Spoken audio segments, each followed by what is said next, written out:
Bom dia. Ô, Cláudio Humberto, por favor, faça as honras da casa com o professor Paulo Pellegrino. Professor, muito bom dia, bem-vindo ao nosso programa. A gente tem acompanhado com a perplexidade habitual, né? Mais um desastre provocado aí pelas chuvas, por enchentes, etc. Em Pernambuco, só em Pernambuco, 128 mortos, né? Mas assim, o que nos espanta depois que passa o pior, né? A gente é sobressaltado com a notícia e vai acompanhando, etc. Quando vai passando, e aí você para assim e diz, puxa vida, de novo, né? Novamente aconteceu no Recife, novamente aconteceu em Alagoas, novamente aconteceu em Petrópolis, novamente aconteceu... Enfim, e assim, ano após ano, né, essas tragédias acontecem, o poder público promete resolver o problema, só que não. Esse problema tem solução, professor? Tem mesmo solução? Quer dizer, obras públicas são... como é que eu diria, existem para evitar que isso aconteça, para que novamente não tenhamos 128 pessoas mortas lá no Recife e em outros locais também. A gente viu a tragédia recente em Petrópolis. Enfim, essa questão tem solução ou é o político brasileiro, o gestor público brasileiro que não tem vergonha na cara mesmo? Na verdade, esse tipo de problema acontece no mundo todo, não é exclusivo do Brasil. O que nós estamos acompanhando aqui no Brasil, na verdade, é um evento de condições recorrentes que são responsabilizadas por dois fatores básicos. Primeiro, é aquilo que você comentou antes, são os eventos extremos que estão se acentuando em relação a mudanças climáticas e como está chovendo mais e como chove mais concentrado, etc. E segundo, a forma como as ocupações são feitas. Nós ocupamos áreas muito de risco, com a população sem opção de moradia, acaba se estabelecendo em lugares muito perigosos, que acabam sendo gatilho para tragédias como essas que nós revemos. E o que nós podemos fazer? Nós temos soluções. Soluções seriam duas. Primeiro, identificar essas áreas de risco e fazer com que as pessoas sejam removidas dessas áreas de risco. Ou então, você tentar obras de grande porte que consigam minimizar os efeitos desses eventos. Mas isso também exigiria grandes investimentos e grandes... obras que passariam por gestões, não seriam passíveis de ser resolvidas numa única gestão, por exemplo, de um prefeito ou de um governador, e teria que ir além disso. Mas nós temos que imaginar que isso vai ser possível sim ser resolvido. Em primeiro lugar, identificando onde estão essas áreas de risco.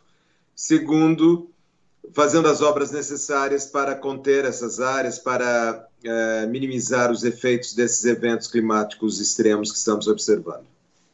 Ora, professor, tecnicamente há soluções, o senhor já disse isso, pelo menos para, em grande parte, minimizar os estragos. A gente vê isso, né, Cláudio, professor e ouvintes, países que têm furacão, tsunami e já soluções tecnológicas que minimizam bem o estrago que um fenômeno desse pode provocar. Agora, o que tem aqui também é uma questão das desigualdades sociais que afloram também durante essas tragédias. Eu estava vendo, nesse caso de Recife, só para citar o caso mais recente, né, da Grande Recife, são 600, a informação oficial da Defesa Civil de lá é que são 600 mil pessoas morando em áreas de risco. E são atingidas quando a chuva vem forte. Só que nas áreas mais pobres, essa chuva forte se transforma em morte. Nas áreas mais ricas, não. Há perdas, há prejuízos, mas não, nesse caso, pelo menos, não houve nenhum caso. Felizmente, né? Nas áreas mais ricas não houve morte. Mas por que isso não acontece de um modo mais democrático, né, professor? Essa é uma pergunta que acho que alguém precisa responder algum dia. Mas exatamente por isso que eu estava comentando, que as pessoas sem condições de moradia em áreas mais estabelecidas, com infraestrutura mais consistente, acabam se dirigindo para essas áreas mais frágeis, para essas áreas realmente que são preocupantes. Então, exatamente há uma clivagem socioeconômica nisso. Você deixa as pessoas em condições mais precárias em situação de risco, e justamente são aquelas que acabam sentindo pior os efeitos desses eventos. Mas isso não significa que seja um castigo divino ou alguma coisa do modo mais inviável de se resolver. Tem que se tentar oferecer condições de moradia digna para as pessoas, e tem que condições em locais mais propícios a isso. Então você vai ter que investir em áreas que são mais propícias à ocupação. Evidentemente que essas áreas mais propícias à ocupação já são ocupadas ou têm valores muito altos e acabam inviabilizando projetos mais de caráter social nelas. Aí você fica nesse dilema, mas você tem como resolver isso. E como resolver isso seria através de obras que transformem as nossas cidades em mais resilientes, deixem as nossas cidades mais resilientes frente a esses eventos. E isso se faz como? Se faz através de grandes estruturas de absorção dessas águas de chuva, de contenção das encostas, de trabalhar com as nossas cidades como elas se fossem grandes esponjas que absorvessem essas águas de chuva e permitissem com que elas se transformem em áreas mais seguras para a população no geral, tanto para as populações de risco quanto para a população mais aquinhoada. Professor, e não tem uma coisa aí bem brasileira de criar o fato consumado, né? A gente, aqui em Brasília, isso é muito frequente, né? As pessoas simplesmente ocupam áreas, invadem uma área que é pública, ou que é eventualmente até privada, mas a maior parte dos casos é área pública, e ali se estabelece, e já vai abrindo picada, já vai fazendo arruamento, e vai ficando. Aqui há em Brasília dezenas de condomínios, hoje condomínios residenciais, até valorizados, etc., criados dessa maneira. Até que aparece algum político que, mais interessado nos votos dos invasores do que em uma solução justa do problema, vai lá e regulariza aquilo. Acaba criando facilidades legais para que aquelas pessoas adquiram, entre aspas, o lote aquele lote e a casa que acabou sendo construída, etc. Eu morei em Portugal, professor, durante meados dos anos 1990. Certa vez eu percebi que tinha uma ocupação, não foi uma coisa muito organizada, né? Como acontece aqui no Brasil com muita frequência. Havia um declive no bairro onde eu morava, uma área de mata, assim, e aí, de repente, de uma hora para outra, tinha lá uma favela. E foi uma coisa muito organizada, feita praticamente da noite para o dia. Mas assim, não levou 48 horas. Eu me lembro de ter visto à distância as luzes intermitentes de viaturas, né, que eu imaginei policiais, etc., naquela região. No dia seguinte, eu fui lá dar uma conferida. Mas não tinha o menor vestígio de barraco mais naquela região. Simplesmente as autoridades lá não permitem isso, né?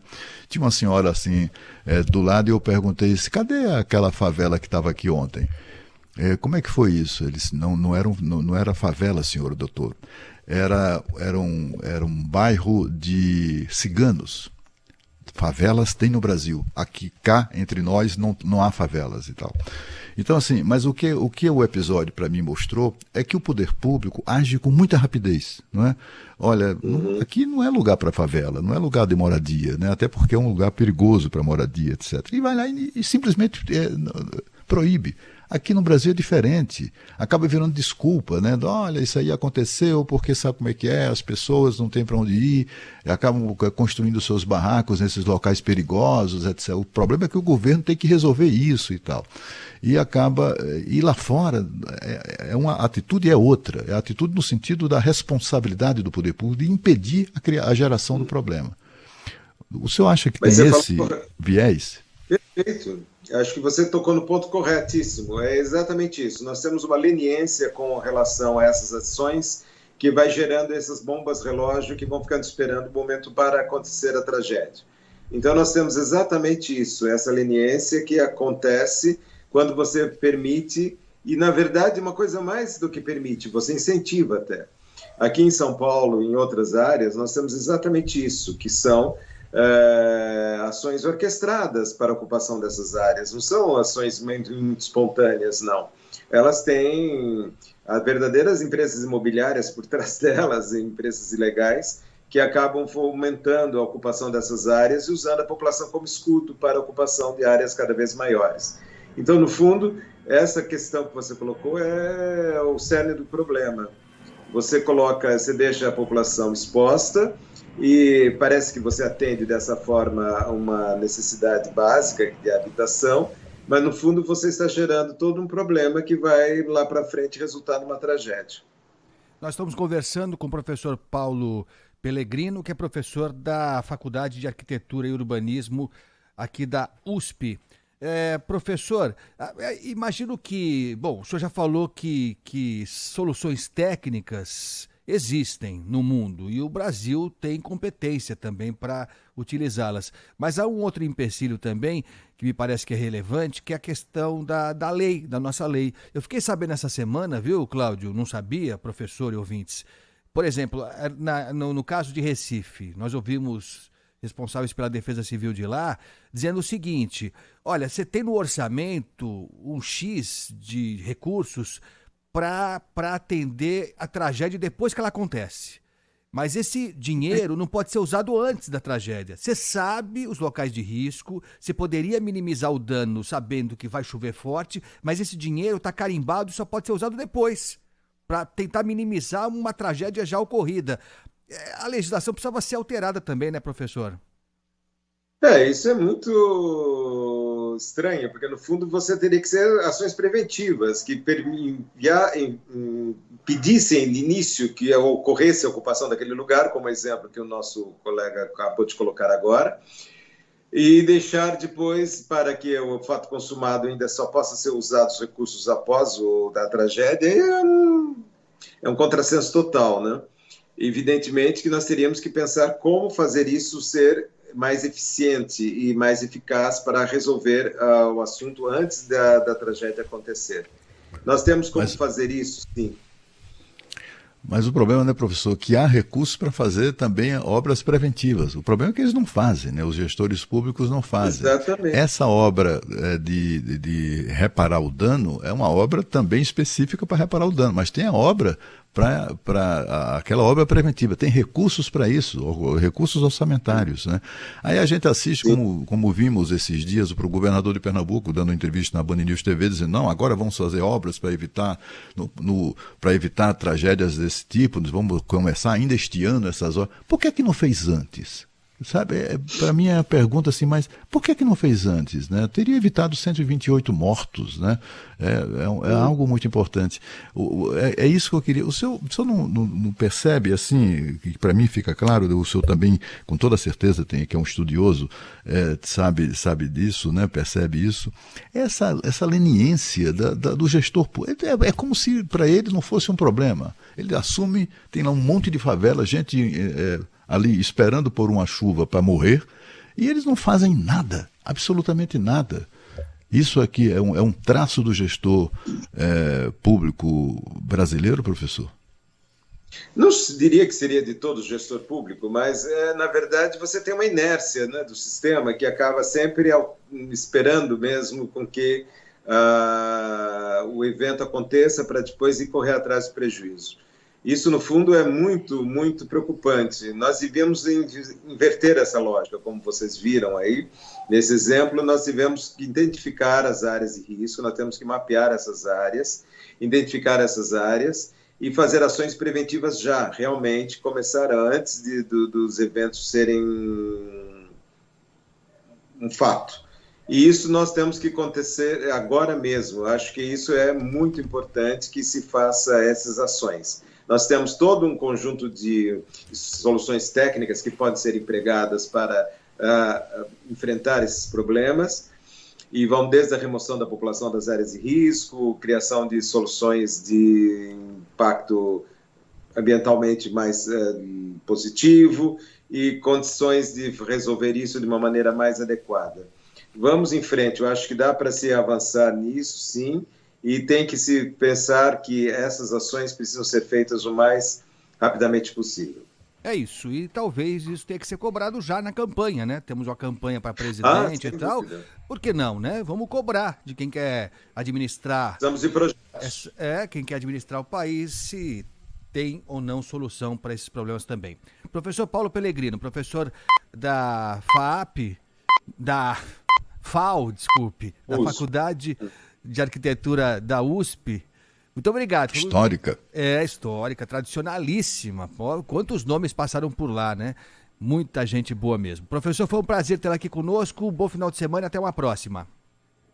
Obrigado, o prazer foi meu. Muito obrigado. Muito obrigado, professor. E acabou, Cláudio Humberto. Olha, foi um prazer passou mais uma rápido, vez. Né? Passou rápido. Foi um prazer estar com você aqui. A gente vai anunciar